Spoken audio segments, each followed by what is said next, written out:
नमस्कार, मी राहुल कुलकर्णी. महाराष्ट्र राज्याचे महसूल मंत्री श्री चंद्रशेखर बावनकुळे यांच्या मताप्रमाणे महाराष्ट्र धारण जमिनीचे तुकडे करण्यास प्रतिबंध करण्याबाबत व त्याचं एकत्रीकरण करण्यासंदर्भात अधिनियम त्यांनी जो काय आणला आहे नवीन, तर त्याचा फायदा जवळपास महाराष्ट्रातल्या 60 लाख लोकांना होणार आहे. आणि त्यांचं असं मत आहे की माध्यमाच्या माध्यमातून महाराष्ट्रातल्या प्रत्येक घरातल्या सदस्यांनी ह्या तुकडेबंदी कायद्यासंदर्भातलं सध्याचं जे प्रारूप आहे ते समजून घ्यायला हवं. काळाच्या ओघात शहरं आणि इतर विकसित नगरपालिका क्षेत्रांना लागू असलेली शेतजमीन कोणत्याही प्रारूप किंवा अंतिम प्रादेशिक योजनेत समाविष्ट असलेल्या निवासी, वाणिज्यिक किंवा औद्योगिक प्रक्षेत्रात आल्या आहेत, तिथे अशा जमिनींना अकृषक वापर करण्यास परवानगी प्राप्त होते वगैरे वगैरे. आणि त्या क्षेत्रामध्ये अशा जमिनीचे उक्त अधिनियमाविरोधात विविध हस्तांतरणे किंवा विभाजन करण्यात आलेले असून त्यामुळं जमिनीचे तुकडे झालेले आहेत. निवेदनातच हे म्हटलेलं की असं का घडलं आहे. नॅशनल सॅम्पल जो NSAचा डेटा असतो तो पूर्वी असं माझं मत होतं की महाराष्ट्रात साधारणपणे 5 एकर जमीन असेल, पण आता नाही आहे, ती 3-3.5 एकरवरती झाली आहे. तर अशा वेळेला ह्या तुकडेबंदी कायद्याची पूर्ण आपल्याला समज जी काही आहे ती करून घेण्याच्या दृष्टीनं महाराष्ट्रात मला एकच अधिकारी पुरुष वाटले, ते म्हणजे श्री शेखर गायकवाड सर. सर, तुमचं स्वागत आहे. नमस्कार. थँक्यू. सो तुमच्या मते आता जे काही बदल घडला आहे तो काय आहे? एक तर एकत्रीकरण कायदा 1947 साली आणला आणि ह्याचे 2 भाग होते. जमिनींचं एकत्रीकरण करणं आणि तुकडे होण्यापासून त्या जमिनी वाचवणं, असं 2 भाग आहेत त्या एकत्रीकरण कायद्याचे. परंतु प्रत्यक्षात काय झालं की लोकांच्या गरजा आणि कायदा हे दोन्ही काही मॅच होऊ शकलं नाही, ही वस्तुस्थिती आहे. म्हणजे गेल्या आता म्हणता येईल 70 वर्षामध्ये कायदा आल्यापासून असंख्य तुकडे जमिनींचे होत गेले आणि ते नैसर्गिकरित्या पण झाले, गरजांमुळे झाले. उदाहरणार्थ शेतकऱ्याला पाईपलाईन करायची आहे, ते स्वतःच्या शेतात विहीर खांदत होता माणूस, तो काळ 60-70च्या दशकात संपला. पाणी मिळायला तो नदीच्या जवळ जायला लागला, 1 गुंठा जमीन घ्यायला लागला. त्याची नोंद होत नाही असं लक्षात आलं त्याला, कारण विहिरीची नोंद करावी असा उल्लेखच नव्हता. मग त्यासाठी त्यांनी 65 साली कायद्यात सुधारणा केली की कोणी घरकुलाला 2 गुंठे जमीन दिली, रस्त्यासाठी दिली किंवा विहिरीसाठी घेतली तर याला एकत्रीकरण कायदा लागू होणार नाही. पण त्या मधल्या काळात सुद्धा लाखो ट्रान्झॅक्शन झाले होते व त्या सगळ्या लोकांना अडचण आली. MSEB अशा कनेक्शन, सातबारावर नाव नाही म्हणून कनेक्शन देत नव्हती आणि हजारो लोकांना बेकायदेशीररित्या शेतकऱ्याला कोणाला तरी पैसे देऊन 1 गुंठा 2 गुंठे जमीन खरेदी करावी लागली. आणि हे व्यवस्था म्हणजे एकदा कायदा केला की याच्यात लोकांची किती गैरसोय होते हे बघायला प्रचंड कालावधी गेला. मधल्या काळात दांगट समितीचा भाग म्हणून आम्ही सगळेच होतो. आम्ही म्हटलंय की हा कायदाच मुळात आता रद्द करायची वेळ आली आहे आणि हा पूर्ण कायदा स्क्रॅप करावा, रद्द करावा असं आम्ही रेकमेंडेशन केलं आहे. त्यानंतर आता गव्हर्नमेंटने हा निर्णय घेतला आहे. त्यामध्ये त्यांनी असं म्हटलं की 15 नोव्हेंबरपासून तर जवळजवळ ऑक्टोबर 24पर्यंतचे झालेले सगळे व्यवहार कुठलाही प्रीमियम न घेता नियमानुकूल करावे असा हा निर्णय आहे. आता त्यामध्ये अंदाजे ते जे म्हणतात 60 लाख ट्रान्झॅक्शनचा काही अंदाज घेतला असेल, पण कागदावर आलेले व्यवहार किती आणि लोकांनी घरीच व्यवहाराचा कागद ठेवला कारण नोंदच होत नाही असे किती, हे पण आता लवकर दिसणं आणि कळणं फार अवघड गोष्ट आहे. एक आपण जर 3 एकक मानू, गाव हे एकक, नगरपालिका हे क्षेत्र एकक आणि महानगरपालिका हे क्षेत्र एकक, तर ह्या तिन्ही एककात काय फरक पडणार याच्यामुळे? नाही, याच्यामध्ये असा फरक पडेल. समजा उदाहरणार्थ पुण्यामध्ये 23 गावं ग्रामपंचायतीतून इकडे आली, तर 23 गावात व्यवहार ग्रामपंचायतीच्या काळात झालेलेच आहे. त्याला आज महापालिकेच्या क्षेत्रात झाले असं म्हणणं चुकीचंच आहे. ती गावं नंतर आलेली आहेत पण व्यवहार आधीच झाले असं सापडेल. हे जरा गाव पातळीवरती. पण मग महानगरपालिका पातळीवर पण तेच आहे. कारण त्याच्यात आलेली गावं कुठून आली, ती ग्रामीण भागातूनच आली. तुम्ही दांगड समितीच्या दरम्यान तुम्ही जो काय अभ्यास केला त्यातल्या महत्त्वाच्या 5-6 रिकमेंडेशन्स काय होते? एक तर तुम्ही अत्यंत महत्त्वाचं या बाबतीमध्ये आमचं एकच रेकमेंडेशन होतं एक मताने की हा कायदा आता संपुष्टात आणला पाहिजे.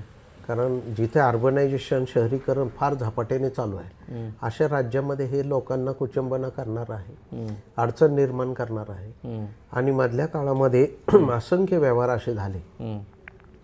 मला माहिती आहे की मी हवेलीचा SDO होतो, जवळजवळ त्याला आता 30 वर्ष झाली.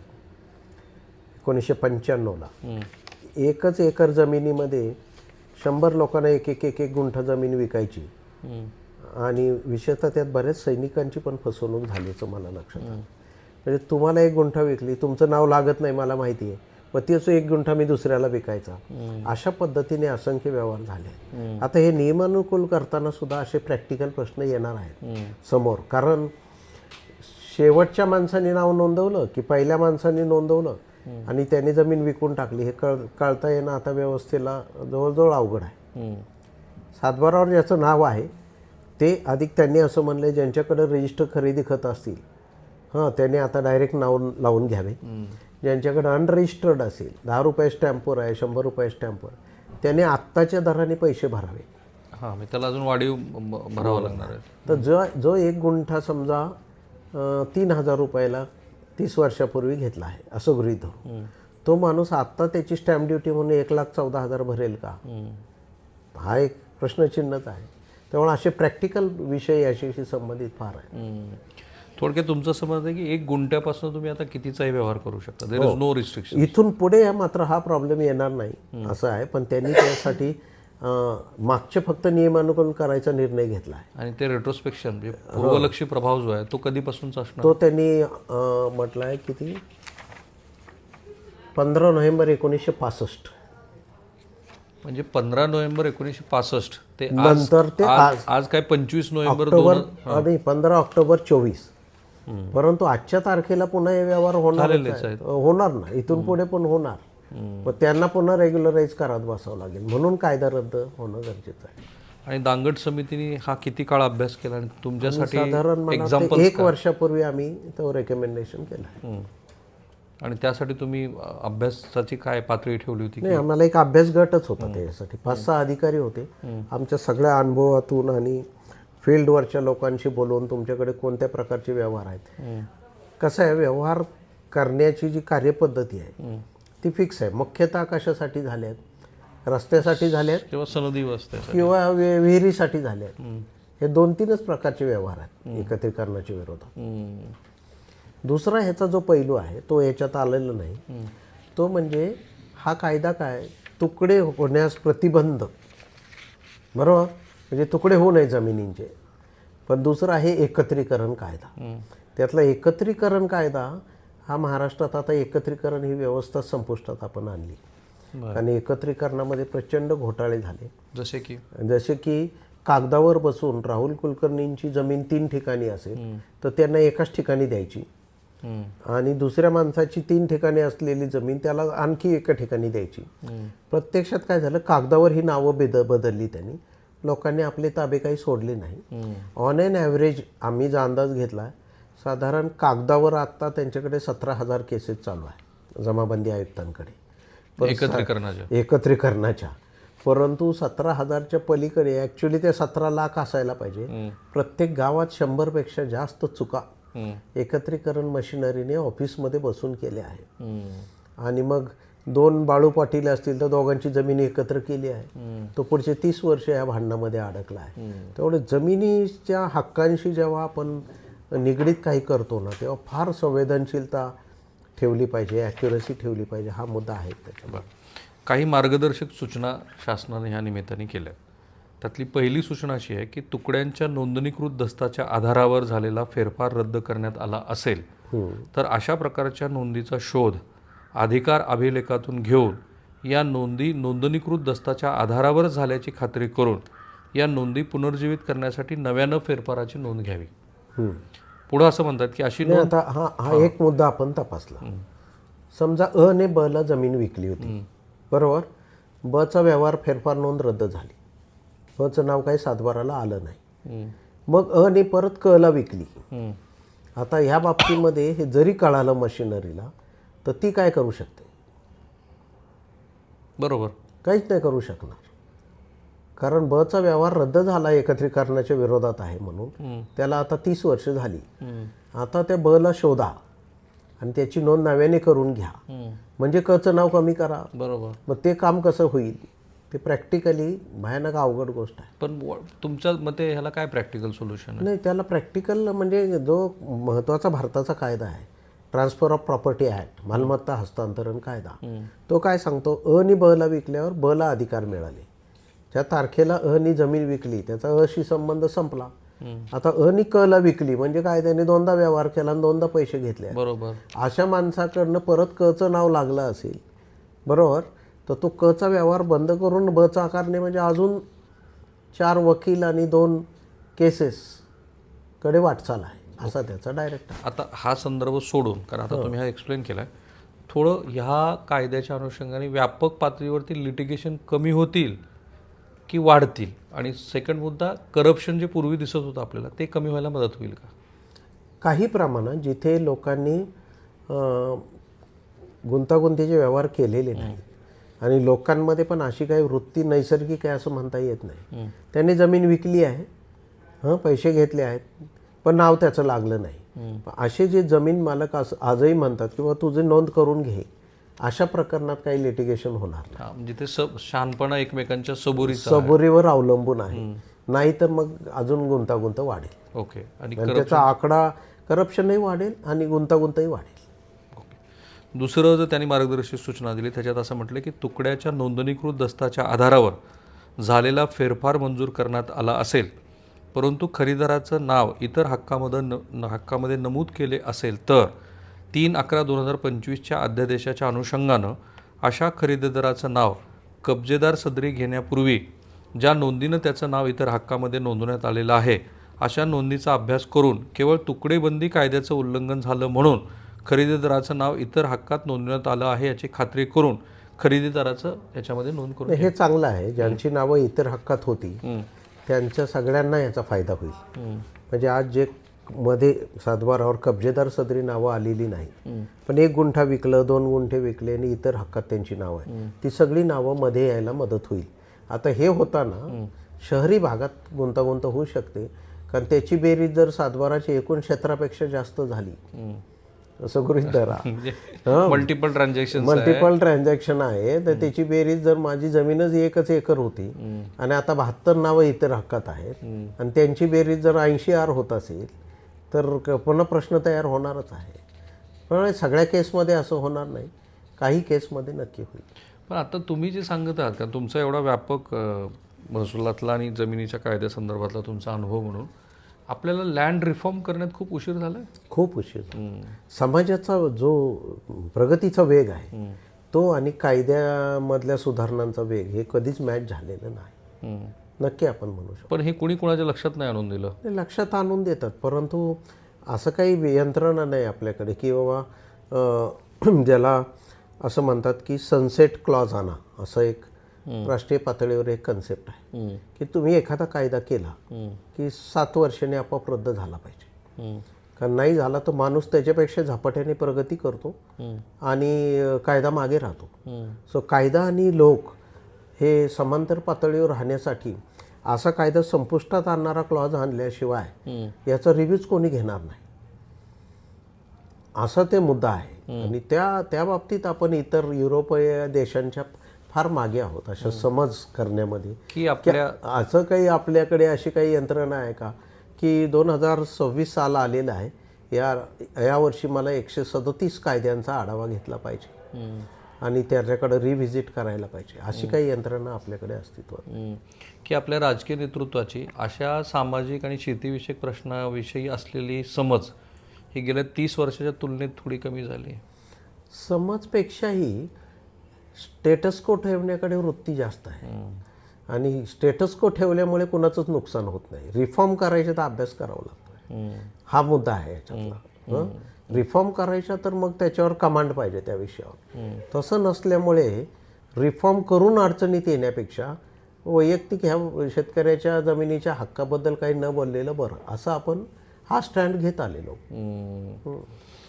एक महत्त्वाची सरांनी आता संदर्भ दिला म्हणून आता मधल्या काळात शेतकरी आणि शेतीविषयक काही प्रकरणं बाहेर आली, त्याचे काही व्हिडिओ मी सांगितलेत, तर मला काही सनदी अधिकाऱ्यांनी सांगितलं की शेतकऱ्यांचा विषय आला की त्या संदर्भामध्ये गुन्हे दाखल करताना सुद्धा राजकीय इच्छाशक्ती फार कमी पडते. म्हणजे पीक विम्यासारख्या गोष्टीमध्ये 5-5 आणि 6-6 हजार कोटीचे घोटाळे झाल्यानंतर केवळ शेतकरी आहेत म्हणून गुन्हे दाखल करणं हा अक्षम्य गुन्हा आहे.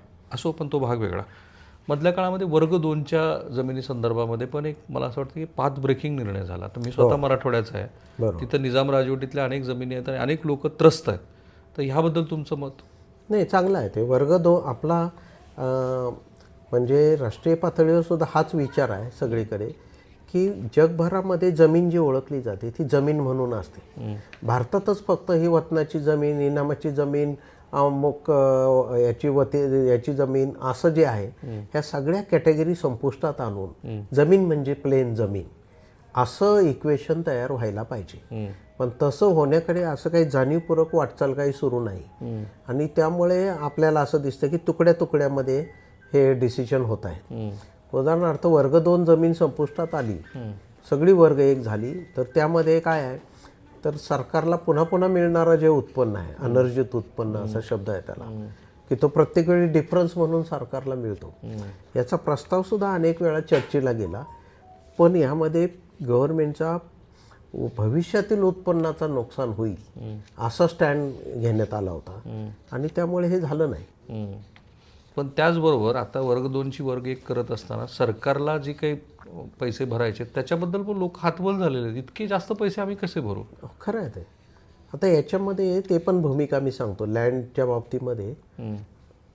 उदाहरणार्थ वतन जमीन. वतन म्हणजे काय होतं? वतन म्हणजे गिफ्ट.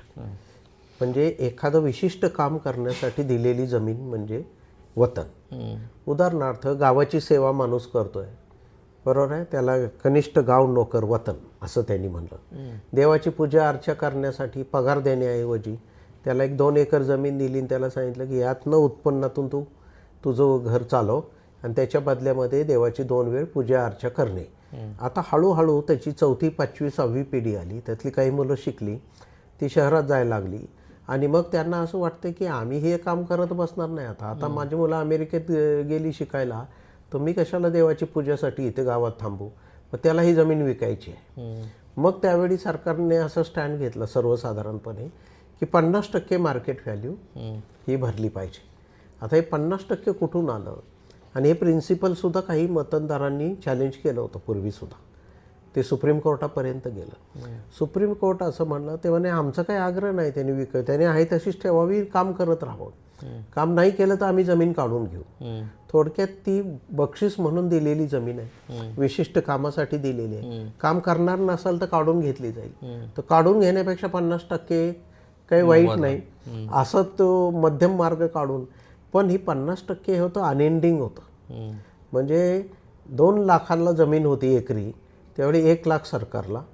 ती ज्यांनी खरेदी केली त्याला पुन्हा वर्ग 2च होती. त्याचे 8 लाख झाल्यावर त्यांनी पुन्हा 2 लाख आणि 8 लाखातला फरक भागिले 2 एवढे पैसे भरायचे. तर त्याने जमीन महसूल कायद्यामध्ये अनर्जित उत्पन्न असं म्हटलं. म्हणजे अनर्जित म्हणजे जे अर्जित झालेलं नाही ते, आणि ते अखंड आहे, म्हणजे हजारो वर्ष चालणार आहे. त्यामुळे याचं इस्टिमेशन करता येणं पण अवघड आहे कोणाला. पण असं आहे की लोक कल्याणकारी राज्याच्या भूमिकेमध्ये जेव्हा तुम्ही एक निर्णय घेतलाय आता की वर्ग 2च्या वर्ग 1 करायच्या, बरोबर, त्याबरोबर मग हा का निर्णय नाही घेतला की ठीक आहे आता जे काही आहे ते तुमच्या मालकीचं आहे? बरोबर, असं का नाही? असं नाही घेतलं त्यांनी, कारण त्यात उत्पन्न सरकारच्या उत्पन्नाची गोष्ट आहे म्हणून नाही घेतलं. ठीक आहे. आता तिसरा मुद्दा जो आहे तो मार्गदर्शक सूचनेसंदर्भातला की तुकड्यांच्या नोंदणीकृत दस्ताच्या आधारावर झालेले, मला वाटतं हे झालं नाही, मंजूर करण्यात आलेला असेल फेरफार, परंतु खरेदीदाराचं नाव इतर हक्कामध्ये नमूद केलं असेल आणि किंवा इतर हक्कामध्ये तुकडेबंदी कायद्याविरोधात व्यवहार किंवा तत्सम असा शेरा घेण्यात आला असेल तर 3/11/2025च्या अध्यादेशाच्या अनुषंगानं इतर हक्कातील असे शेरे कमी करण्यासाठी आणि इतर हक्कातील खरेदीदाराचं नाव कब्जेदार सदरी घेण्यासाठी नव्याने फेरफार घेण्यात यावा. ठीक आहे, हे सोपं आहे, लोकांसाठी सुलभ आहे. हा निर्णय एका अर्थाने चांगला आहे, कारण नुसतं सातबारावर इतर हक्कात शेरे लिहून त्याचा प्रश्न सुटत नाही. त्याला पुन्हा जमीन विकताना त्याच्यावर घर बांधलं त्यांनी, तर घर विकताना सगळीकडे त्याला अडचण आहे. हे काढून टाकणे हा सगळ्यात चांगला मार्ग आहे. तो शासनाने चांगली गोष्ट केली. मग याच्यामध्ये ह्या कायद्याच्या अनुषंगाने तलाठ्यांचं किंवा शहरी भागामध्ये जे कोणी संबंधित यंत्रणा असेल त्याचं ओरिएंटेशन करण्याची किती गरज आहे? खूप गरज आहे, खूप गरज आहे. कारण ह्याच्यामध्ये मी तेच म्हटलं की गुंतागुंत वाढत जाऊ शकते. कारण जमीन तीच आहे, जमीन तेवढीच आहे. व्यवहार करणारे लोक बदलत गेले आहेत आणि त्यामुळे नंतर खरेदी घेणारे आणि लवकर आधी खरेदी घेणारे यांच्यामध्ये वाद होऊ शकतो. पण मग एखाद्या तलाठ्याने असं ठरवलं की ठीक आहे कायदा आहे पण मला ते करायचं नाही, तो बसून राहिला, हो, अशा स्थितीमध्ये प्राधिकरण कोणतं आहे की ज्याकडे जाऊन तुम्ही म्हणू शकता की अरे हे तर नवीन झालंय? नाही, आता नव्याने फेरफार घ्यावा म्हटलं की त्याच्यामध्ये पण तक्रार नोंद होणार, ती चालवली जाणार, निकाल होणार आणि परत त्याचं अपील पण SDO कडे होणार. म्हणजे पुन्हा नायब तहसीलदार या पातळीपासून त्याच पातळीपासून सुरू होणार. ठीक आहे. चौथा जो मार्गदर्शक सूचनेचा तपशील आहे की तुकड्याचा व्यवहार नोंदणीकृत झाला आहे परंतु त्याची नोंद अधिकार अभिलेखात यापूर्वी घेण्यात आलेली नाही, अशा तुकड्यांच्या खरेदीदाराची नावे 3/11/2025च्या अध्यादेशानुसार अधिकार अभिलेखात घेण्यासाठी तहसीलदार यांनी या सुधारणेस पुरेशी प्रसिद्धी द्यावी व अशा खरेदीदाराकडून नोंदणीकृत दस्ताच्या प्रतीसह अर्ज घ्यावा. या अर्जाच्या आधारावर फेरफार नोंद घेण्यात यावी. म्हणजे तहसीलदाराचं काम इथे म्हणजे त्याने ऑर्डर तयार करायची की पूर्वी फेरफार घेतला होता किंवा नव्हता आणि याचं समाधान माझं झालं आहे की त्यामुळे आता ही नव्याने नोंद घ्यायला पाहिजे आणि त्या फेरफार नोंदीवर मंजूर म्हणून असं शेअर राहील आणि मग 7/12ला नाव येईल. ठीक आहे. हां, अशी प्लेन प्रोसिजर. ओके. एक लसावी म्हणून आता कारण आपण खूप विस्ताराने बोललोय, राहुल कुलकर्णींनी 1 गुंठा जमीन किंवा 10 गुंठे जमीन आहे ती 10 जणांना विकलेली आहे. बरोबर. अशा स्थितीमध्ये राहुल कुलकर्णींनी काय करायचंय आणि जे 10 जण खरेदीदार आहेत त्यांनी काय करायचंय? खरेदी घेणाऱ्या 10 जणांनी त्याच्यापैकी सगळ्या कॅटेगरी असू शकतात. 10 पैकी 4 नाव लागलेलं आहे 7/12ला आणि 6 जणांचं नाव लागलेलं नाही. त्या 6 जणांनी आता ताबडतोब आपल्याकडं असलेलं रजिस्टर खरेदी खत जोडून आणि ह्या अध्यादेशाचा उल्लेख करून माझी नव्याने नोंद घ्यावी असा अर्ज द्यायचा आहे. आता त्यानंतर मूळ मालक जो आहे ज्याने राहुलने विकलेला आहे तो जर म्हटला की नाही तुम्हाला 10 जणांना विकण्यापूर्वी मी 3घांना विकली होती, असे जर नवीन 3 माणसं तयार झाली तर 3 विरुद्ध 10 मधले शेवटचे जे 3 जण आहे त्यांचं नाव रद्द व्हायला पाहिजे आणि त्यामुळे त्यात गुंतागुंत आहे. मी जे म्हणतो ती ही आहे. पण हा अध्यादेश आहे, कायदा नाही आहे. हो, बरोबर बरोबर. त्याचं कायद्यामध्ये रूपांतर होईल ना. हा, पण ते 6 महिन्याच्या आत जर ते अधिवेशनामध्ये मंजुरी झाली तर तर ह्या स्थितीमध्ये मला माहिती आहे की ह्या संदर्भात अधिसूचना प्रकाशित झाली असेल, लोकांची मतं घेतली असतील. बरोबर. तर ती प्रक्रिया आणि आत्ता हा अध्यादेश काढल्यानंतर आणखी काही रिफॉर्मला वाव आहे सरकारकडं? भरपूर रिफॉर्मला वाव आहे. एक तर मी सांगितलं तसं कायदा स्क्रॅप करणे हा पहिला हे गोष्ट आहे, ते प्रक्रिया करायला पाहिजे आणि इथून पुढच्या याच्याबद्दल यांनी काही म्हटलेलं नाही. 2024 नंतरच्या व्यवहारांचं काय होणार, त्याच्या नोंदणीच मध्ये बंद केली होती. ते सुप्रीम कोर्टात प्रकरण गेल्याचं तुम्हाला माहिती आहे. पुण्याच्याच केसेस आहेत की लेआउट केल्याशिवाय आता तुम्ही तुकडे करू शकत नाही. हा जो मुद्दा आहे तो अजून अनुत्तरितच राहिला आहे. एक नोंदणी कशी घ्यावी ह्या संदर्भात त्यांनी सांगितले की नोंदणीकृत करण्यास प्रवृत्त करावं, नोंदणी विभागाच्या अधिकाऱ्याकडे ते पाठवावं. एक, फेरफार घेण्याकरता ऑनलाईन पाठवावं. संबंधित अधिकाऱ्याने सदरचं फेरफार मंजूर करून उक्त खरेदीदारांच्या नोंदी त्यांच्या अभिलेखात विनाविलंब कराव्यात. तर ह्या विनाविलंब करण्याला काही अर्थ असतो का? म्हणजे त्याला काही स्टॅच्युटरी बंधन आहे? तसं कायद्यामध्ये लिहिलेलं बंधन 90 दिवसाच्या आत आहे. त्याची नोंद झाली पाहिजे, साधी नोंद 90 दिवसात झाली पाहिजे. आणि म्हणजे आता हे लोकांपर्यंत पोहोचवणे त्यांना किती लवकर कळेल त्यावर ते अवलंबून आहे. आणि उदाहरणार्थ काही वेळेस मी सांगतो तसं हे जरी एक्सेप्शन वाटत असले तरी त्यांची संख्या फार मोठी असू शकते की अ नी ब ला विकलं, ब नी तिथे घर बांधलं, ब नी आता घरासह क ला विकलं, बरोबर आहे. क ची जमीन रोड बाइंडिंगमध्ये गेली आहे. आता त्याचं नाव कुठेच सापडणार नाही तुम्हाला. लँड ॲक्विजिशन मोठ्या प्रमाणावर झालं. गेल्या 30 वर्षात एवढे रोड्स हायवेज झाले आहेत, त्या एकत्रीकरण झालेल्या पण काही जमिनी संपादित झाल्या असतील. तिथे काय होईल? काहीच नाही होणार. पण तिथे त्याला मिळालेले पैसे आता मला द्यावे अशी मागणी लोक करू शकतात का? आता करू शकतील. Very interesting. Very interesting. याचे पैलू फार आहेत, फार जास्त पैलू आहेत. पण मग हे सगळं सेटल व्हायला मग, कारण तुम्ही काही भविष्यता नाही आहे तर मला पण त्याचं आकलन नाही.